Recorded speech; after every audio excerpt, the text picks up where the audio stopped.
آج سب سے زیادہ اگر کوئی چیز برباد کی جا رہی ہے تو ٹائم برباد کیا جا رہا ہے۔ فیس بک کے اوپر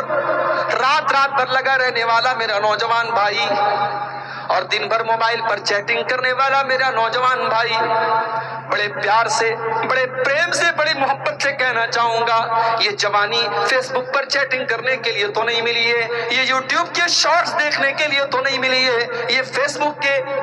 بک کی ریلز دیکھنے کے لیے تو نہیں ملی ہے، یہ جوانی تو اللہ کو راضی کرنے کے لیے ملی ہے۔ اس جوانی میں آپ اللہ کو راضی کر لیں گے، بڑھاپے میں نہیں کر پائیں گے۔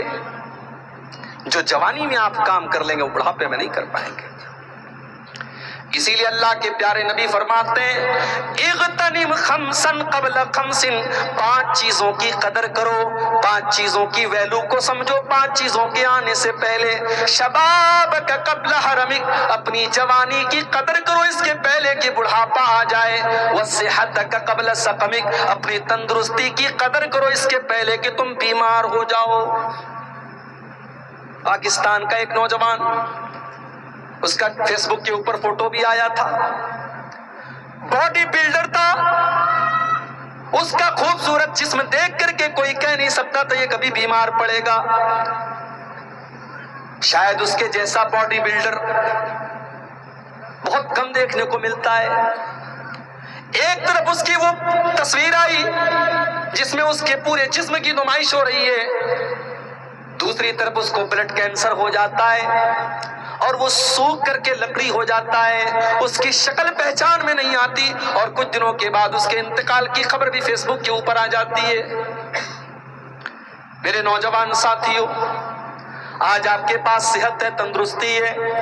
آپ موج مستی کر رہے ہیں، کوئی شراب پی رہا ہے، کوئی زنا کر رہا ہے، کوئی گٹکھا کھا رہا ہے، کوئی پان مسالہ کھا رہا ہے، کوئی ناچ گانے میں ویست ہے۔ میرے پیارے ساتھی، کس بات کی کیا گارنٹی ہے کہ تندرستی ہمیشہ آپ کے پاس رہے گی؟ اگر آج اللہ نے تندرستی دی ہے، اس تندرستی کی حالت میں آپ جتنی نماز پڑھ سکتے ہیں، کل بیماری کی حالت میں آپ نہیں پڑھ پائیں گے۔ ہو سکتا ہے آج آپ کھڑے ہو کر کے نماز پڑھ سکتے ہیں، اللہ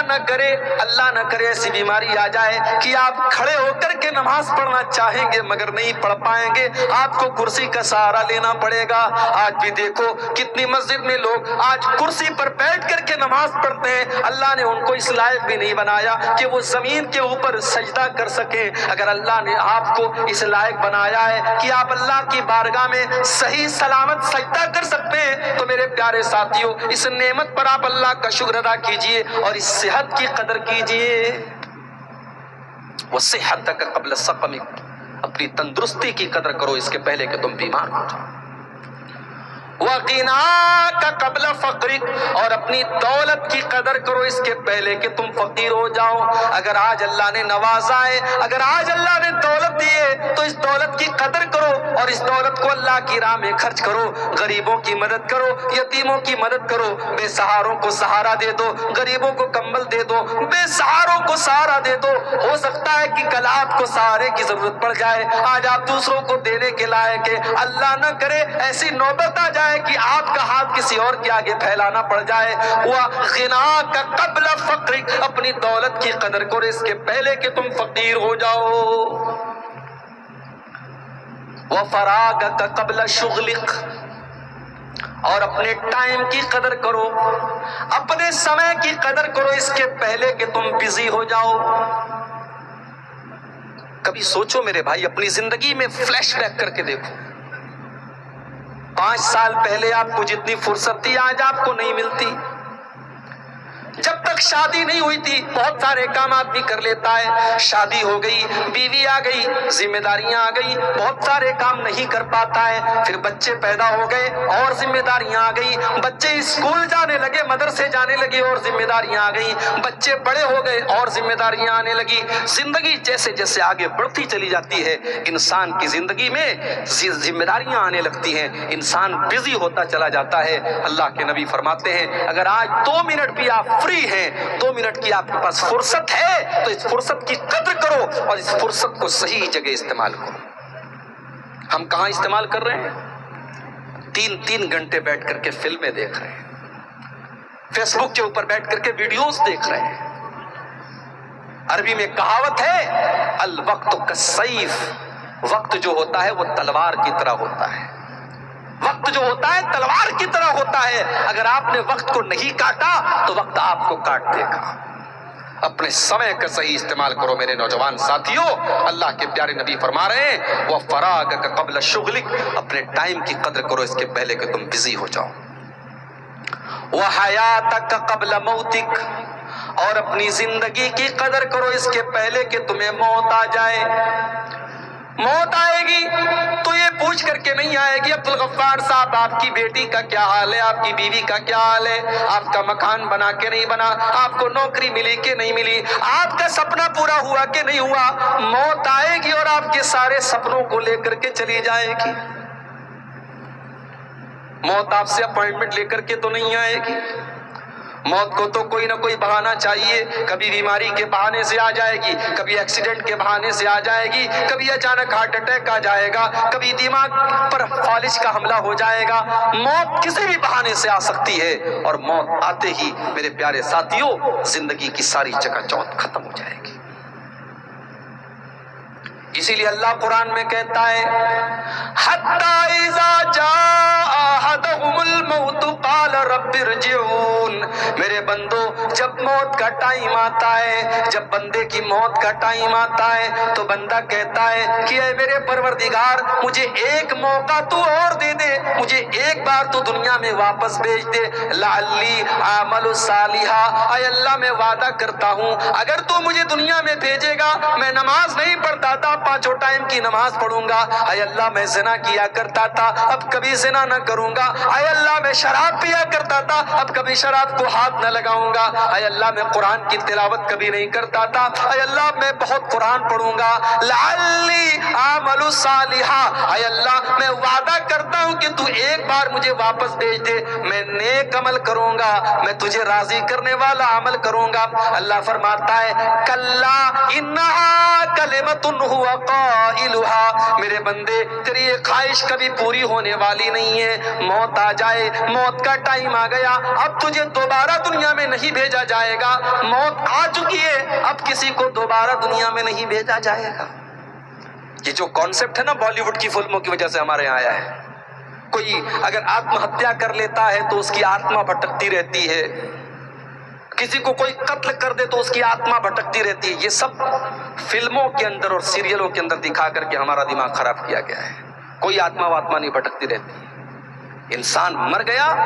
اب اس دنیا سے اس کا کنیکشن ختم، اب وہ ایک اور دنیا میں ہے جس کو ہم قبر کی زندگی کہتے ہیں، جس کو ہم برزخ کی زندگی کہتے ہیں، اور وہاں سے کوئی ریٹرن دنیا میں نہیں آ سکتا، وہ کس حال میں ہے ہم نہیں جانتے، ہم کس حال میں وہ نہیں جانتا۔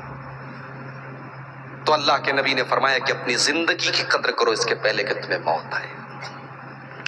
والعصر، زمانے کی قسم ہے۔ اچھا عصر کا ایک مطلب اور بھی ہوتا ہے، عصر کا مطلب ہوتا ہے عصر کا ٹائم، جب سورج ڈھل جاتا ہے اور آسمان میں پیلا پن آ جاتا ہے اور عصر کی نماز کا ٹائم شروع ہو جاتا ہے، اس ٹائم کو اس سمے کو عصر کہا جاتا ہے۔ اب سوال یہ پیدا ہو رہا ہے کہ اللہ تعالیٰ اس ٹائم کی قسم کیوں کھا رہا ہے؟ علماء کہتے ہیں کہ اس کے پیچھے بھی اللہ تعالیٰ کی ایک بہت بڑی حکمت ہے۔ اللہ تعالیٰ عصر کے ٹائم کی قسم کھا کر کے یہ بتا رہا ہے جس طریقے سے عصر کا ٹائم آتا ہے تو لوگ دھیرے دھیرے اپنے گھروں کو جانے لگتے ہیں، مزدور اپنا کام ختم کرنے لگتے ہیں، کسان اپنا کام ختم کرنے لگتا ہے، دکاندار اپنی دکان کو لپیٹنے لگتے ہیں، بزنس مین لوگ دھیرے دھیرے اپنے گھر کو واپس جانے لگتے ہیں۔ جب عصر کا ٹائم آتا ہے تو اس بات کی پہچان ہوتی ہے جب سورج ڈوبنے والا ہے، اب دن ختم ہونے والا ہے، اے انسان تیری زندگی کی عصر کا ٹائم ہو چکا ہے، اے انسان تیری زندگی کا سورج کبھی بھی ڈوب سکتا ہے، کبھی بھی تیری زندگی ختم ہو سکتی ہے۔ اے انسان جب بھی تو اپنے بستر پر رات کو سونے جائے تو یہ سوچ کر کے سویا کر کہ ہو سکتا ہے کہ وہ تیری زندگی کی آخری رات ہو، جب تو صبح کو اٹھے تو یہ سوچ کر کے اٹھ کہ ہو سکتا ہے یہ تیری زندگی کی آخری صبح ہو، تیری زندگی کی عصر کا ٹائم شروع ہو چکا ہے۔ اور بعض علماء کہتے ہیں کہ عصر سے مراد یہاں عصر کی نماز ہے، اللہ تعالیٰ عصر کی نماز کی قسم کھا رہا ہے۔ 5 ٹائم کی نمازیں 5 ٹائم کی نمازوں میں سب سے اہم نماز عصر کی نماز ہے۔ عصر کی نماز بیچ کی نماز ہے۔ دن کی پہلی نماز فجر ہے، اس کے بعد ظہر ہے، اور بیچ میں عصر کی نماز ہے۔ 2 نمازیں رات میں، 2 نمازیں دن میں، اور بیچ میں عصر کی نماز ہے۔ اسی لیے اللہ کے نبی عصر کی نماز کو بڑی اہمیت دیتے تھے۔ اگر کسی کی عصر کی نماز چھوٹ جائے، اللہ کے نبی فرماتے ہیں فَكَأَنَّمَا بُتِرَ أَهْلُهُ وَمَالُهُ، گویا کہ اس کا مال خراب ہو گیا، اس کے اہل و عیال برباد ہو گئے، اس کی فیملی برباد ہو گئی، اس کا پریوار برباد ہو گیا۔ عصر کی نماز کا چھوٹ جانا بہت بڑا نقصان ہے۔ اللہ کے نبی کبھی جلدی کسی پر بد دعا نہیں کرتے تھے۔ جنگ خندق کے موقع پر جب دشمنوں سے لڑائی چل رہی تھی اور لڑائی کی وجہ سے اللہ کے نبی کی عصر کی نماز قضا ہو گئی، عصر کی نماز چھوٹ گئی، یہاں تک کہ سورج ڈوب گیا اور اللہ کے نبی کو مغرب کے ٹائم پر عصر کی نماز پڑھنی پڑی۔ اللہ کے نبی نے بد دعا کی، اللہ کے نبی نے کافروں کے اوپر بد دعا کی۔ آپ نے فرمایا ملأ اللہ بیوتہم وقبورہم نارا، اللہ ان کے گھروں کو اور ان کی قبروں کو جہنم کی آگ سے بھر دے۔ شغلونا عن الصلاۃ الوسطی، ان کی وجہ سے ہماری عصر کی نماز قضا ہو گئی، ہماری عصر کی نماز چھوٹ گئی۔ تو عصر کی نماز بڑی امپورٹنٹ نماز ہے، اللہ تعالیٰ عصر کی نماز کی قسم کھا رہا ہے۔